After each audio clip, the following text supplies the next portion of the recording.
ओम शांति। पंछी सारे उड़ गए, बस घोंसले रह गए।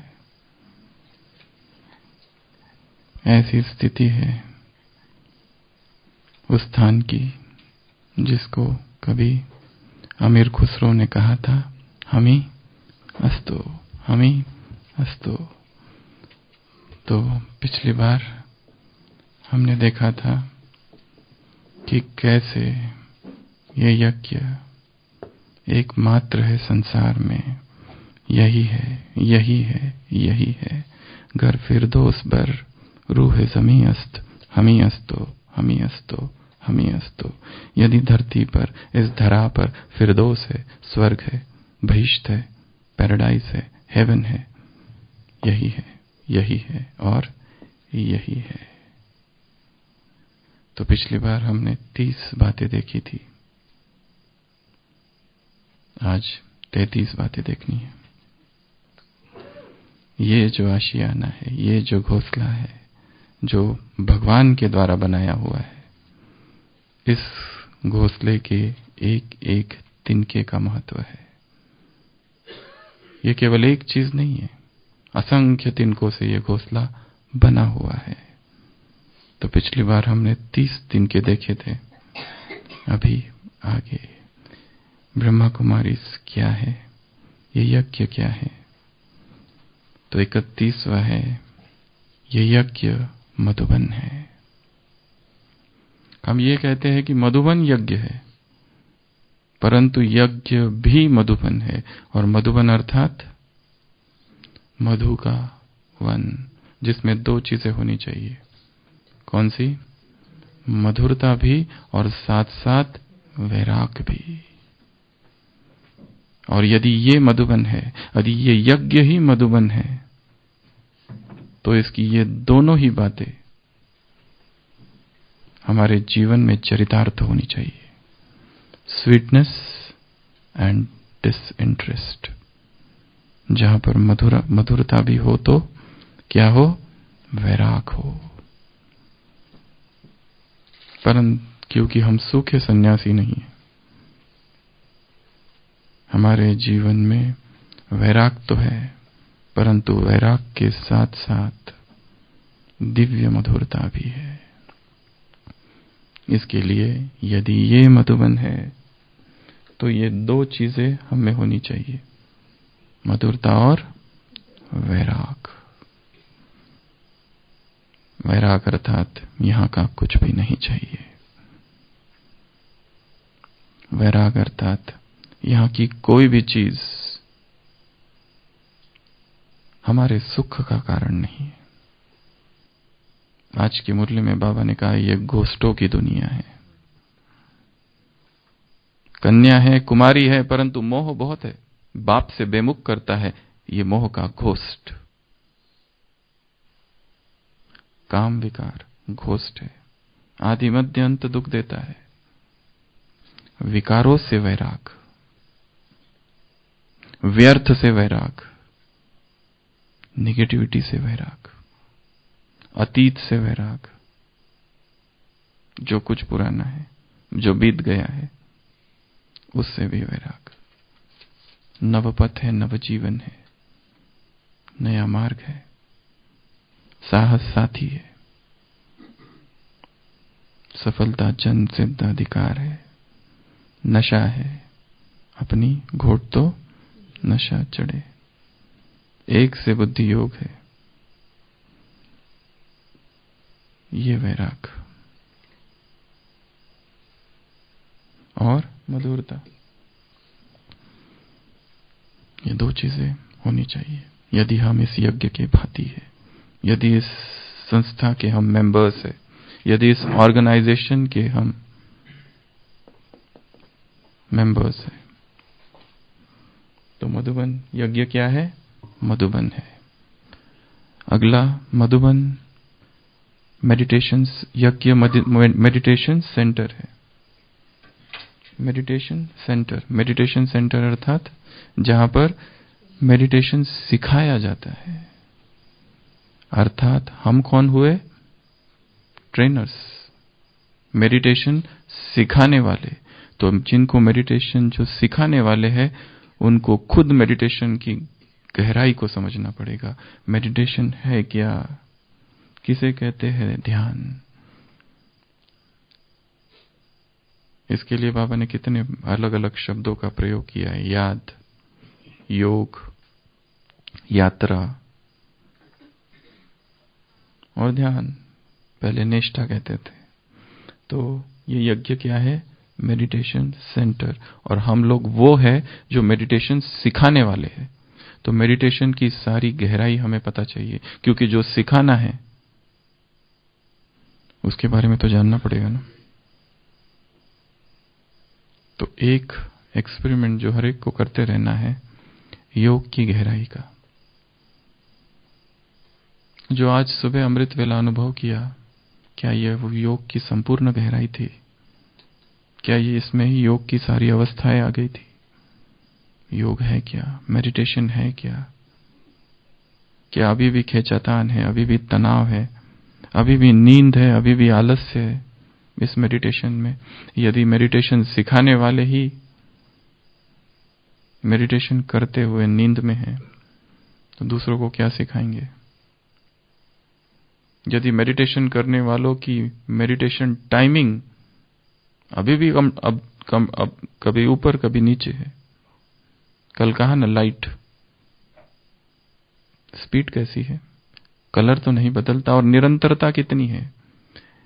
महत्व ये नहीं है कि बहुत ही जल्दी उठ जाओ और योग करते बैठो। महत्व है कंसिस्टेंसी का।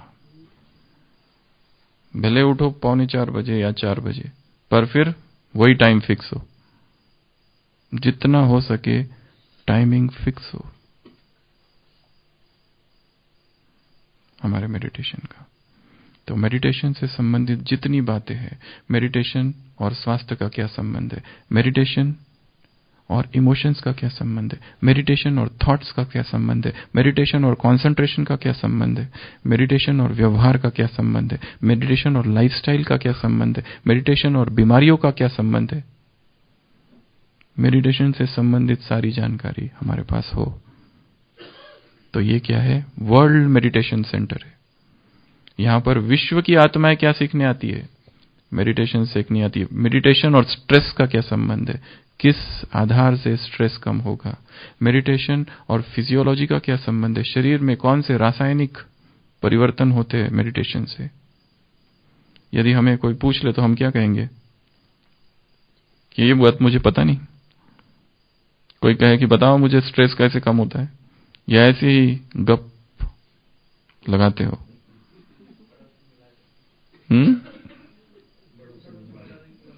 पड़ोस से कब तक मिलाते रहोगे हर बार?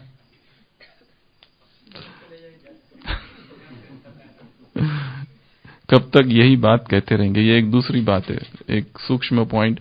कब तक हम दूसरों को ये कहते रहेंगे कि बाबा ने ये बताया नहीं, ये मुझे पता नहीं? अरे तुम्हें पता नहीं तो तुम कर क्या रहे हो ये संस्था में बैठकर? क्यों पता नहीं? ना पता होना क्या अपराध नहीं है? तुमने जानकारी क्यों नहीं हासिल की? फिर कोई गाइड है, हमको माउंट आबू घूमना है, और गाइड से हम कहे इधर से वहां कैसे जाना, वो कहते हैं मुझे तो पता नहीं, मैं 40 साल से गाइड की सेवा कर रहा हूं, पर ये मुझे पता मत, ये मत पूछना, ये रास्ता मुझे पता नहीं। तो क्यों नहीं पता? तुम्हारी ड्यूटी है, तुमको पता करना चाहिए था। तुमको सारी जानकारी रखनी चाहिए, कहां से कौन से मार्ग है और शॉर्टकट का कौन सा है। हाँ, पर वो भी तो पता है। मम्मा कहती थी ज्ञान का भी ज्ञान होना चाहिए। क्या ज्ञान सुनाना है उसका भी तुमको ज्ञान होना चाहिए। योग याद की भी याद होनी चाहिए, कि याद करना है इसकी भी तो याद चाहिए, कि मुझे शाम की याद करनी है इसकी भी याद चाहिए। ज्ञान कैसे सुनाना है उसका भी ज्ञान चाहिए।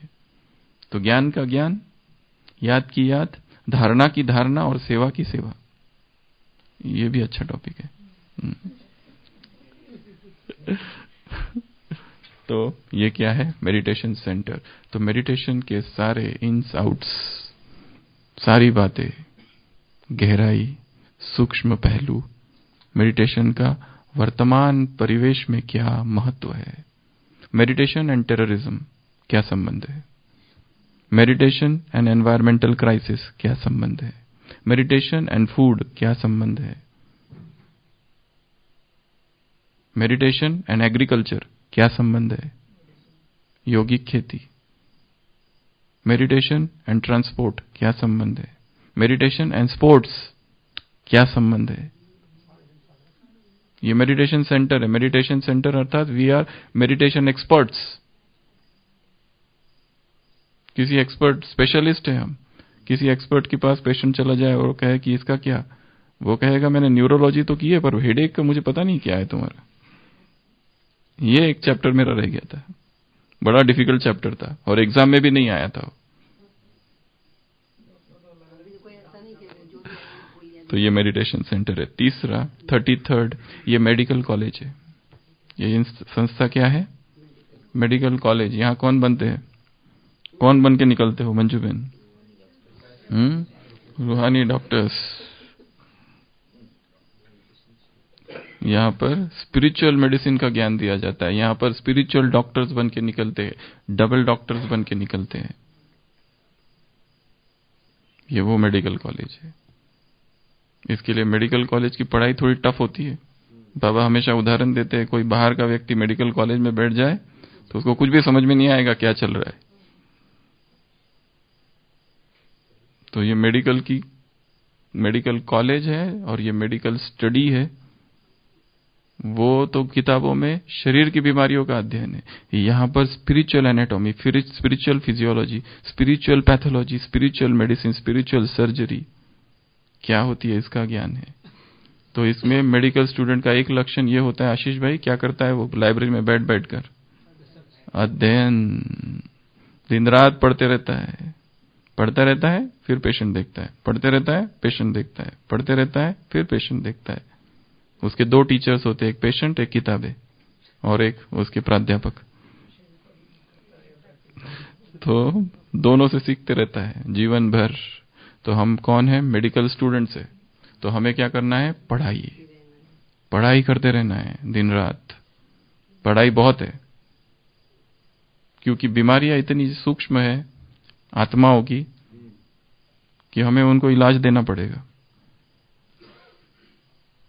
हम ये नहीं कह सकते कि हमको तो हमारे सिलेबस में ये बीमारी नहीं थी, तुम कहां से आ गए, किस ग्रह से टपके। ऐसी बीमारी है कि जिसका हमने कभी सुना ही नहीं, सोचा भी नहीं, ऐसी बीमारियां लेके लोग आते हैं। तो हमें सारी अव्यक्त वाणियों का स्टडी करते रहना पड़ेगा।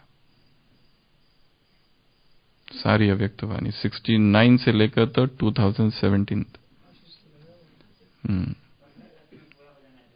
हाँ, 15 अगस्त 19 में पूरा हो जाना चाहिए। 15 अगस्त से चालू किया ना हमने, 1 साल का मेगा प्रोजेक्ट। सारी अव्यक्त वाणियां एक बार तो हो जानी चाहिए हर एक की। बहुत आमूल परिवर्तन करना पड़ेगा दिनचर्या में, ऐसे नहीं होगा। यहां किसी की हुई है? शायद एक ही है जिसकी हुई है, कुशल भाई। एकमात्र कुशल भाई है जिसकी सारी अव्यक्त वाणियां पढ़ के हुई है। तो महाप्रोजेक्ट। तो ये मेडिकल कॉलेज है, स्टडी करते रहना है। यहां पर रेफरेंस बुक्स लेते रहना, डिस्कशन करना पड़ता है। मेडिकल की सारी चीजें खाली पढ़ने से नहीं समझ में आती है, डिस्कस करना पड़ता है आपस में एक दूसरे के साथ बैठकर। ये क्या, वो क्या, वो क्या, वो क्या, क्योंकि इतना कंफ्यूजन रहता है कुछ कुछ नाम में, और बहुत सारी चीजें याद करनी होती है। ढेर सारी बीमारियां, उसके ढेर सारी दवाइयां, और उस दवाइयों के भी अलग अलग नाम। एक ही दवाई को 50 कंपनियां बनाती है। तो मेडिकल कॉलेज है ये यज्ञ। फिर ये मॉडल ऑफ हेवन है, स्वर्ग का मॉडल है ये। और यदि हम स्वर्ग के मॉडल में हैं, हम कौन हुए? परिजादे। हम कौन हुए? वो राजकुमार स्वर्ग के। तो वो कितनी दिव्यता हम में होनी चाहिए यदि हम स्वर्ग में रहने वाले हैं। और स्वर्ग में रहने वालों के जीवन में व्यर्थ नहीं हो सकता, वेस्ट नहीं हो सकता है, और कल की मुरली से इम्प्यूरिटी नहीं हो सकती। चरित्र का आधार ही प्यूरिटी है, सत्यता है, और चरित्र का आधार ही बाप से संबंध है। 3, प्रकाश कितना फैल रहा है, सितारा कितना चमक रहा है, हर्षित मुक्ता और स्पष्टता कितनी है। तो ये क्या है? स्वर्ग का मॉडल। और यही स्वर्ग का मॉडल है, और कहीं स्वर्ग नहीं। हम ही अस्तु, हम ही अस्तु, हम ही अस्तु, हम ही अस्तु। वो स्वर्ग में तो आज क्या है? खामोश दरख्तों पर है खौफ सोया सा। क्या था गीत में? खौफ है। कश्मीर सबसे पुरानी समस्या है भारत की, सबसे पुरानी। खौफ ही खौफ है। मुरझाते गुलों ने कहा हम ही अस्तु, हम ही अस्तु। वो गुल भी मुरझा रहे हैं। रुकते लम्हों ने कहा हम ही अस्तु, हम ही अस्तु, हम ही अस्तु। तो वो हम ही अस्तु नहीं है, ये हम ही अस्तु है। एकमात्र यही स्वर्ग है, यही स्वर्ग है और यही स्वर्ग है। उसके बाद में ये माइट हाउस है। ये यज्ञ क्या है? Might house.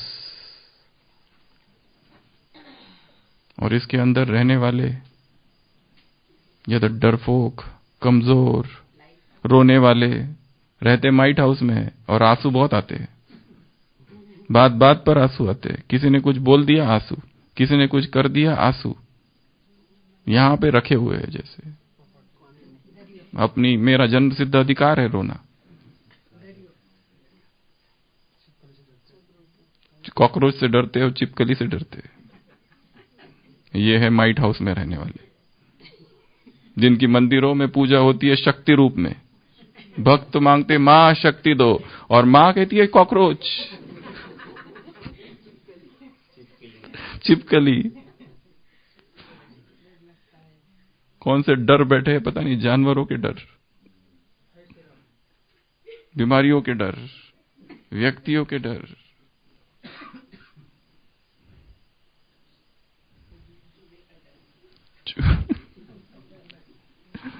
सारे जानवरों का डर। कभी, क्योंकि ये डर भी ऐसा है, सबकॉन्शियस माइंड में चला गया है। इसका उस चूहे से और चिपकली से कोई संबंध नहीं। सबकॉन्शियस एक संस्कार बना है। जैसे नेपोलियन बड़े से बड़े शेर से लड़ सकता था, पर डर था बिल्ली का। और आखिर में उसकी जो हार हुई बिल्ली की वजह से हुई। उसके शत्रु को पता चला कि इसको बिल्ली का भय है, 20 बिल्लियां लेके आया बैटल ऑफ वाटरलू में। क्योंकि नेपोलियन जब 6 मास का था और पालने में था, मां कहीं और चली गई, दाई थी, और एक जंगली बिल्ली ने आक्रमण कर दिया। 6 मास का पालने में था, वो तो बच गया, बिल्ली कहीं और चली गई, पर उसके सबकॉन्शियस अवचेतन मन में बिल्लियों का भय तब से था। वो बड़ी से बड़ी शत्रुओं को हरा सकता था। Impossible is a word found in the dictionary of fools. वो कहता था असंभव शब्द मूर्खों के शब्दकोश में, मेरे नहीं। पर आखिर में हार हुई, बिल्लियों ने हरा दिया उसको। वो यदि किसी को जानवरों का भय है, शेर तो सबको रहता है, भालू वो तो सबको है, ठीक है, परंतु जो छोटे छोटे जो चीजें हैं जिनका बहुत भय होता है, बंदर भी कोई कम नहीं है वैसे तो। बाकी हमारे आबू के बंदर अच्छे हैं, हमने बाहर के खतरनाक खूंखार बंदर देखे, एकदम आक्रमण करते। आबू के तो भी ठीक है। तो भय, हम कौन है? माइट हाउस में रहने वाले, अर्थात पावरफुल, शक्तिशाली होने चाहिए। छोटी मोटी चीजों से डरने वाले नहीं। ये हो गया, वो हो गया, डर जाओ। डरने से कुछ होने वाला है क्या? और ही चीजें और ही भयभीत होते। कोई भी चीज हमको डराए नहीं। आर पार देख लेना, आंखों में आंखें डाल के देखना उसके। डर डर के मारे भाग जाएगा, डर ही भाग जाए। हाँ, तो कुत्ते का भी वो दिखाया है स्वामी विवेकानंद के जीवन में। एक बार वो तो सन्यासी थे, घूम रहे थे, विदेश अभी गए नहीं थे, भारत में ही थे, भारत के यात्रा कर रहे थे, और 2-3 कुत्ते, बंदर थे या कुत्ते थे, उनके पीछे लगे और भागने लगे। तो एक सन्यासी ने देखा, अरे ये सन्यासी हो के कुत्तों से, बंदरों से, कुत्ते थे बंदर थे जो भी, उनसे डरता है। वो कहता है stop there and face the brutes. वहां खड़े रहो और उनकी आंखों में झांक कर देखो। तो वो रुक जाते और उनकी आंखों में झांक के देखते वो भाग जाते। तो जितना हम डरेंगे उतना और डराते हैं वो। जब उसको पता चलता है ये मुझसे डरता है, तो माया का घोस्ट आज कहा ना, घोस्टों की दुनिया है, बहुत डर आएगा। घोस्ट, घोस्ट अर्थात भूत, भूतों का डर।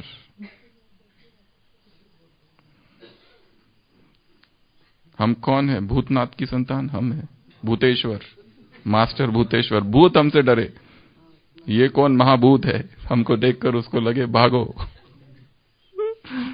तो हम महाभूत है। भूत हमसे डर के भाग जाए। हम माइट हाउस में रहने वाले, तो भगवान ने ये माइट हाउस स्थापन किया है। हमी अस्तु, हमी अस्तु, हमी अस्तु। फिर उसके बाद ये नेचर क्यूर सेंटर है। ये यज्ञ क्या है? Nature cure centre. लोग जाते हैं ना आजकल नेचर क्यूर करने, डिटॉक्स करने। नेचर क्यूर सेंटर अर्थात वहां पर डाइट के द्वारा या प्राकृतिक इलाज जहां कराया जाता है। बाबा भी ड्रगलेस थेरेपी देता है। कौन सा इंजेक्शन है? ज्ञान का, सीधा आत्मा में लगता है। यहां पे इंटरक्रेनियल, यहां पे इंजेक्शन लगाता है सीधा ब्रेन में, आत्मा में। Alternative medicine. तो ये नेचर क्यूर सेंटर है जहां पर बहुत सारी ऐसी ड्रगलेस थेरेपी दी जाती है।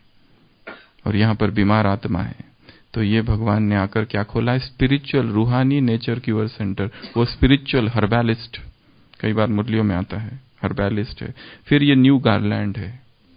न्यू गार्लैंड अर्थात नई माला है ये यज्ञ। इसमें ये यज्ञ का एक एक गार्लैंड, एक एक फूल महत्वपूर्ण है। तो हमें क्या बनना है? फूल, गुल, गुल। तब ये गुलशन में ये बाहर आएगी। और ये न्यू गार्लैंड है यज्ञ। दिस यज्ञ is a new garland. Old garland तो सूख गया है। अगला ये ऑर्केस्ट्रा ऑफ गॉड है। ये यज्ञ क्या है? भगवान का ऑर्केस्ट्रा। और हम सब कौन है?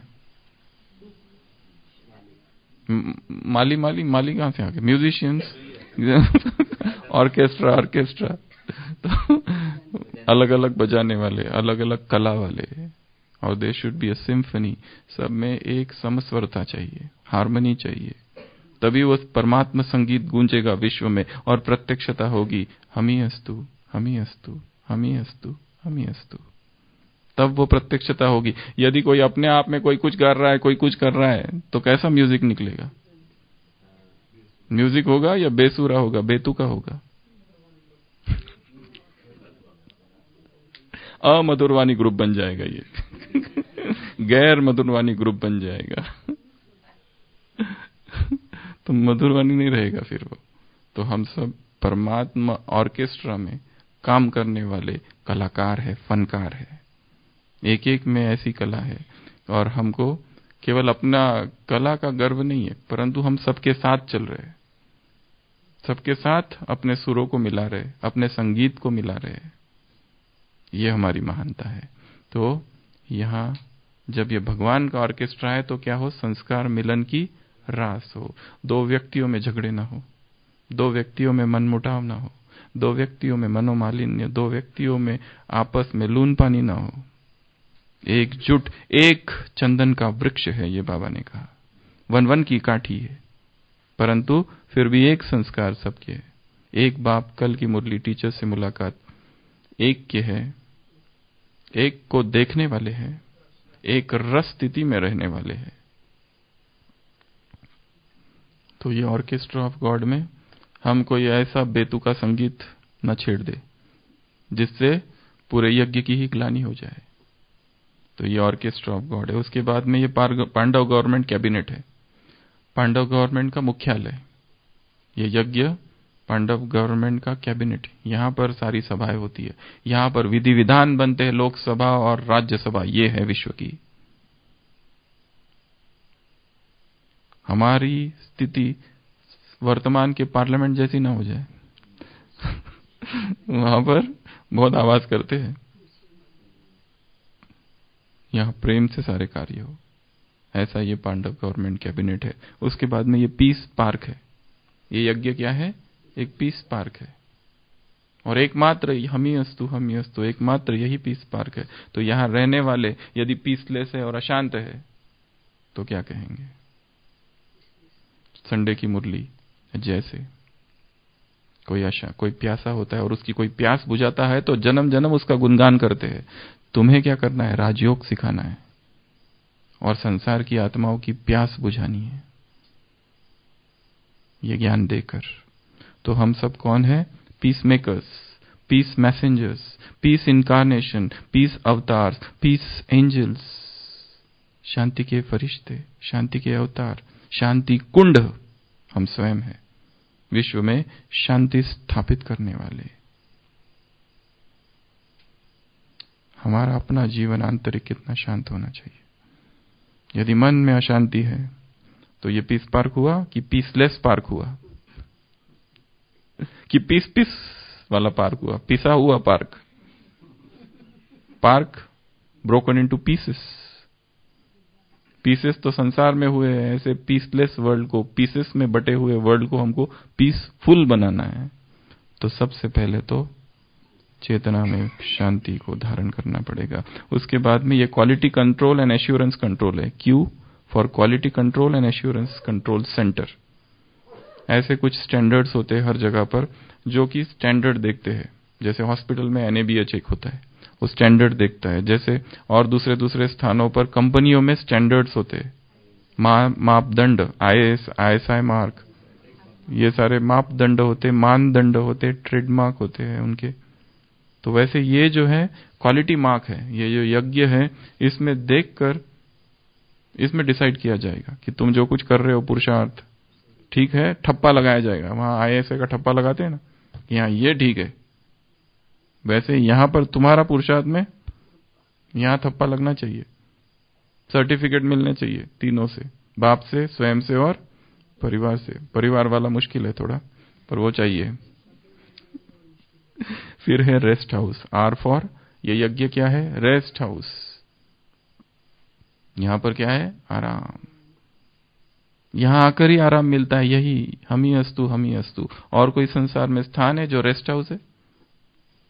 कहीं पर भी रेस्ट नहीं है। रेस्ट यहां है जहां पर भगवान के पैर पड़े। धन्य भूमि वनपंत पहारा, जहां जहां नाथ पाव तुम धारा। भगवान ने अपने चरण कमल यहां रखे, उसके पुनीत पग से ये भूमि पावन हुई है। ऐसा ये स्थान है रेस्ट हाउस। फिर उसके बाद में ये स्कूल है। तो अरविंद भाई ये स्कूल है तो हमें क्या बनना पड़ेगा? कैसे स्टूडेंट? नंबर 1 और स्मार्ट स्टूडेंट। कैसे स्टूडेंट बनना पड़ेगा? स्मार्ट स्टूडेंट कैसे होता है? टाइम वेस्ट नहीं करता है कभी। स्मार्ट स्टूडेंट्स की कंपनी भी किसके साथ रखता है? वो स्मार्ट स्टूडेंट्स के साथ, जो उससे थोड़े ज्यादा होशियार है या उसके समान वाले हैं। मूर्खों के साथ नहीं कंपनी करता है वो। टाइम वेस्ट नहीं करता है कभी, स्टडी को करते रहता है, स्टडी की मेथड ढूंढते रहता है, किस तरह से स्टडी को पढ़ा जाए, और मोटिवेशन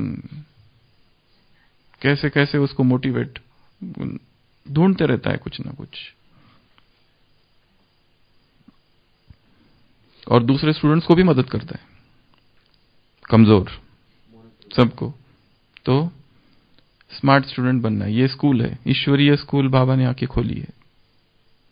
वो जो कराची में बाबा ने स्कूल खोली थी, वहां बोर्ड पे 3 चीजें लिखी थी। कौन सी? पहला, रोना मना है। ये एक ही रूल ऐसा था कि जिससे बहुत सारी धारणाएं आ जाती। दूसरा रूल, कराची में जो स्कूल खोली थी बाबा ने, बोर्ड पर 3 इंस्ट्रक्शंस थे स्कूल के विषय में। हाँ उसमें आ गया, पहला रोना मना है, दूसरा दुख देना और लेना, और तीसरा प्यूरिटी। ये 3 चीजें थी। दुख न दा, ये तो सबने कहा, पर दुख लेना भी पाप है, ये भगवान ने आके कहा। दुखी हो जाना, किसी ने कुछ कह दिया और तुम दुखी हो गए, बस यही है ज्ञान योग की धारणा है। कोई भी आ जाए ऐरा गहरा नत्थु खैरा और हमको डिस्टर्ब करके चला जाए,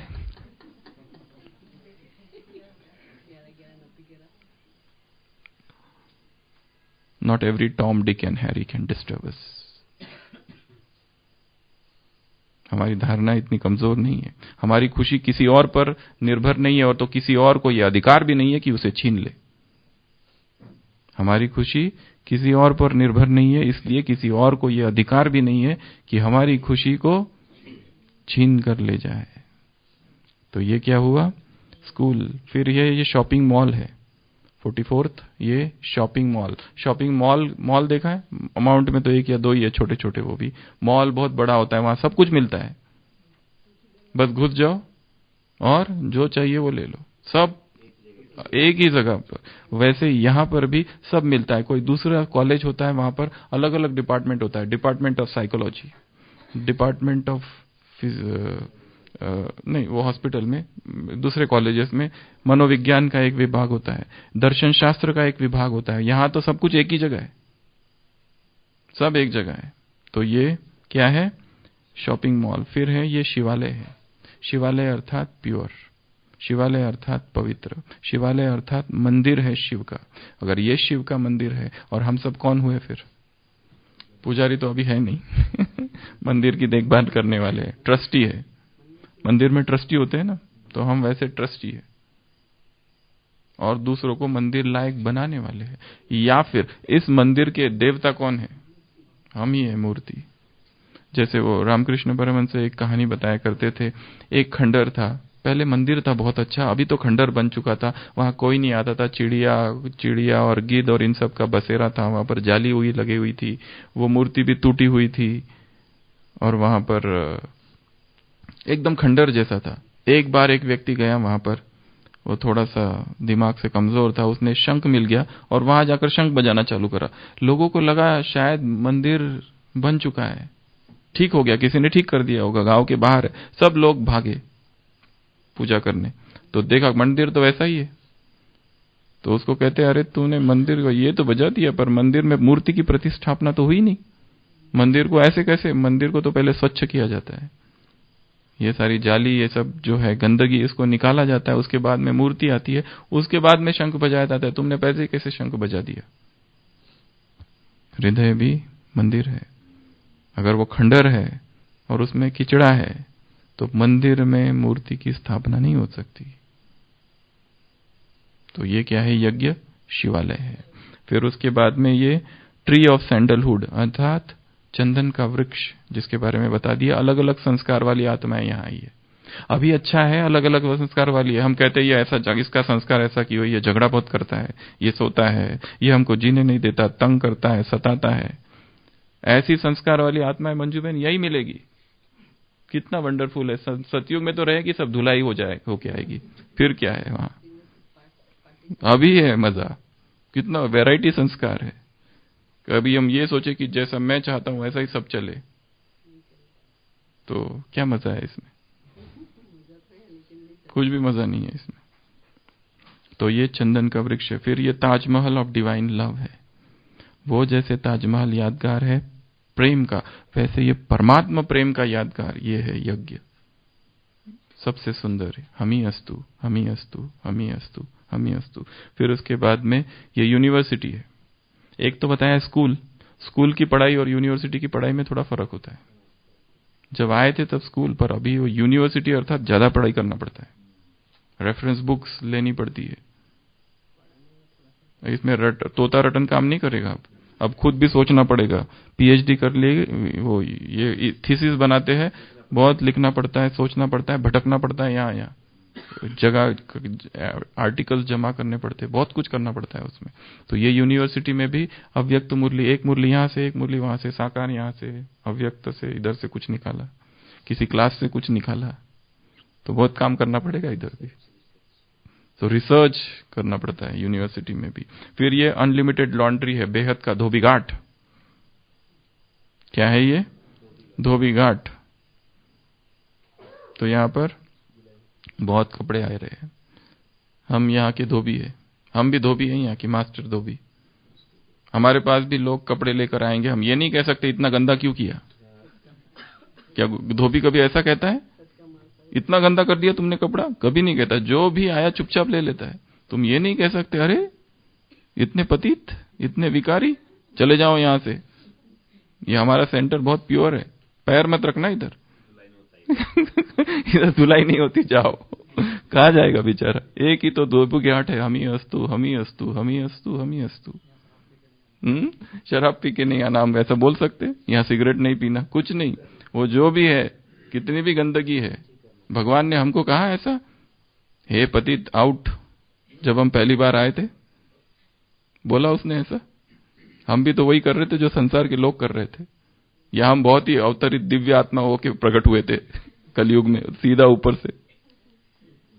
वही पाप और वही विकार और वही भक्ति की रस हम में भी थी। आज की मुरली में एक वाक्य है, छोड़ो इन सब चीजों को। शुरुआत में ही है, बाबा ने कहा वो लोग माला फेरते हैं। किसमें माला फेरते हैं मंजू भाई? कौन सा है वो कपड़ा? गौमुख। छोड़ो इन सब भक्ति की बातों को। वो मात पिता बनकर आया है। उसके एक गीत के 3 अर्थ बताए हैं बाबा ने। तुम मात पिता, हम बालक तेरा। पहला, वो पिता है। दूसरा, हम भाई बहन हो गए, विकार की दृष्टि नहीं जा सकती। तीसरा, क्योंकि वो पिता है तो वो रचता है स्वर्ग का। ये 3 अर्थ है मुरली का फर्स्ट पैराग्राफ, आज की साकार मुरली। तो ये क्या है? लॉन्ड्री है, धुलाई चालू है। इधर कमी नहीं होनी चाहिए, साबुन की और पानी की और डिटर्जेंट की भरपूर मात्रा में रखो, क्योंकि बहुत आएंगे। और ऐसे ऐसे कपड़े, ऐसे ऐसे दाग, खून के धब्बे, रक्त रंजित, ऐसे ऐसे दाग लेकर लोग आएंगे। हम ये नहीं कह सकते ये खून का दाग क्यों लगाया तुमने। हम ये नहीं सकते कहां किसी का खून बीन तो नहीं किया, ये काला लाल कैसे हुआ। नो क्वेश्चंस, जो भी आ जाए धुलाई कर दो और दे दो। फिर ये अनलिमिटेड क्लब है। ये क्या है? Unlimited club. हम क्लब मेंबर्स है। क्लब मेंबर्स के कुछ नियम होते हैं, जैसे रोटरी क्लब, और कौन सा क्लब है वो, लायंस क्लब, कौन सा, इनर व्हील क्लब, अच्छा महिला तो ये भी एक क्लब है, अनलिमिटेड क्लब है ये यज्ञ, इसके हम मेंबर्स है। तो वो जो लायंस क्लब वाले कुछ ना कुछ सोचते ही रहते, क्या करे, कहाँ ब्लड डोनेशन करे, कहाँ कुछ करे, कुछ ना कुछ करे ताकि नाम वाला हो। तो हमें परमात्मा नाम वाला करना है। तो ये परमात्मा क्लब है, अनलिमिटेड क्लब है, लाफिंग क्लब तो ये उसके बाद अनलिमिटेड एयरपोर्ट है। ये क्या है? अनलिमिटेड, बेहद का एयरपोर्ट है, उड़ान अड्डा। यहां से उड़ान भरती है आत्माएं उस आलोक में, उस लोक में। ये वो एयरपोर्ट है, यहां से लैंडिंग होती है। ये बिना इसके कहीं और जा नहीं सकते। हम ही अस्तु, हम ही अस्तु। अगर परमधाम में उड़ना है तो यहां आना पड़ेगा यहां से एक प्रश्न है सबसे, यदि कोई व्यक्ति दलदल में फंसा है, ठीक है, ये दलदल है, बीचों बीच फंसा है उसके, और पूरा दलदल ही दलदल है, दलदल ही दलदल है, चहुओर, आगे दलदल, पीछे दलदल, दाएं बाएं, आगे दाएं बाएं, दलदल ही दलदल, कैसे बचाओगे? Air lift. क्या करना पड़ेगा? एयर लिफ्ट, वो ही एकमात्र है, बाकी उससे बच नहीं सकता है वो। तो अशोक भाई, सभी किस में फंसे हैं? दलदल में। तो कैसे निकालोगे? अच्छा, अपने आप ही एयर लिफ्ट, वाह क्या बात है मेरा बाबा बटन दबाओ और सीधा ऑटोमेटिक एयर लिफ्ट। तो ये अनलिमिटेड एयरपोर्ट एक पूरी अव्यक्त वाणी है। वो ढूंढना कौन सी है जिसमें बाबा ने एयरपोर्ट का वर्णन किया है। कितने कितने प्रकार के प्लेन यहाँ आते हैं, कैसे कैसे उड़ान लेते। 3 प्रकार के प्लेन, रिफाइन ऑयल वो तो उसमें है ही, पर एयरपोर्ट का वर्णन, एयर फ्लाइट का वर्णन तो हमेशा करते हैं, रिफाइंड ऑयल होना चाहिए, ये बटन होना चाहिए, स्मृति का बटन, रिफाइंड ऑयल, फिर उड़ो, वो तो है ही। पर एक दूसरी अव्यक्त वाणी है जिसमें एयरपोर्ट का वर्णन किया है कि यहां पर 3 प्रकार के प्लेन आते हैं लैंडिंग के लिए। वो ढूंढना कौन सी है। फिर उसके बाद में ये अनलिमिटेड पोस्ट ऑफिस है। हम सब कौन है? डाकिया, डाक लाया। हमको डाक पहुंचाने हैं सब जगह पर। कौन सा डाक पहुंचाना है? परमात्मा आ चुका है। वो लोग खुशी का वो इंतजार कर रहे हैं। वो कौन सा गीत है? चिट्ठी आएगी। वो हमारे चिट्ठी की इंतजार कर रहे हैं। हाँ, चिट्ठी वो भी है तो चिट्ठी का इंतजार कर रहे हैं, और चिट्ठी पहुंचाने वाले हम रूहानी डाकिया है, स्पिरिचुअल पोस्ट मास्टर्स, पोस्टमैन। तो ये अनलिमिटेड पोस्ट ऑफिस। फिर ये अनलिमिटेड कुंभ है। कुंभ अर्थात घड़ा। भगवान ने ये कुंभ का मेला आयोजित किया है कल्प के संगम युग पर। ये 54th अनलिमिटेड माइन है। माइन अर्थात खान, खदान, खान, माइन खान, जहां पर सारे खजाने हैं गड़े हुए, छिपे हुए। इसको पूरा कर दे या कल करे थोड़ा? ज्यादा भारी तो नहीं हो रहा है ना? चलो नाम गिना देते, आज पूरा कर देते इसको। वी, ये अनलिमिटेड वोटिंग बूथ है। वोटिंग बूथ, यहां पर चुनाव हो रहा है, चुनाव का बूथ है ये, रूहानी चुनाव बूथ। कौन क्या बनेगा उसका सब यहां हो रहा है। फिर उसके बाद में वेयर हाउस ऑफ सुप्रीम सेठ, अर्थात वो जो सेठ है परम, उसकी ये गोदान है। फिर उसके बाद में वर्ल्ड स्टेज है ये ड्रामा, ये यज्ञ क्या है? वर्ल्ड स्टेज जिसमें हम आए हैं। फिर उसके बाद में जीनियम हाउस, जीनियम अर्थात गिफ्ट, गिफ्ट हाउस है ये। यहाँ पे जिसको जो गिफ्ट चाहिए वो उसको मिल सकता है। जोजे वांछील तो तेलाहो प्राणीजात, जिसको जो चाहिए वो यहाँ पर मिलेगा। जो भी जिसकी इच्छा है वो यहाँ पर मिलेगा। अच्छा, रेलवे। फिर उसके बाद में ये यज्ञ है 61, 62 ये योगा सेंटर। एक बताया मेडिटेशन सेंटर, ध्यान, एक है योगा। योगा अर्थात योग केंद्र, जहां पर योग के प्रयोग होते हैं, योग सिखाया जाता है। आज के मुरली में एक जगह बाबा ने कहा है ज्ञान और योग की बहुत अच्छी पॉइंट है। एक टिकलू तो है ही नहीं, ज्ञान और योग से कुछ तो करो। चलो, फिर उसके बाद में last point 63rd, zone of purity, zero zone of purity. ये जोन ऑफ प्यूरिटी है। तो ऐसा ये जो यज्ञ है, परमात्मा यज्ञ, उसका ये जो आशियाना है, उसके ये 63 तिनके, और एक एक तिनका महत्वपूर्ण है। तो जब हम इस यज्ञ में हैं तो कितना हमारे ऊपर रिस्पॉन्सिबिलिटी है। एक अव्यक्त वाणी में बाबा ने कहा था, मधुबन निवासियों से मुलाकात, तुम्हें अपने अधिकार ज्यादा याद रहते, दायित्व कम। तुम्हें अधिकार बहुत याद रहते, हमको ये चाहिए, वो चाहिए, ये मिलना चाहिए, वो मिलना चाहिए, पर अधिकार की लिस्ट तो बहुत बड़ी है, परंतु रिस्पॉन्सिबिलिटी क्या है वो भूल जाता है। इसके लिए अपने दायित्व को भी, रिस्पॉन्सिबिलिटी को भी याद करना है। अच्छा, 1 मिनट सब स्थिर बैठेंगे और स्वयं को संकल्प देना है कि मैं जिम्मेवार आत्मा हूं और इस यज्ञ में हूं। तो ये यज्ञ ही सब कुछ है, ये विश्व को बताना है। हम ही अस्तु, हम ही अस्तु।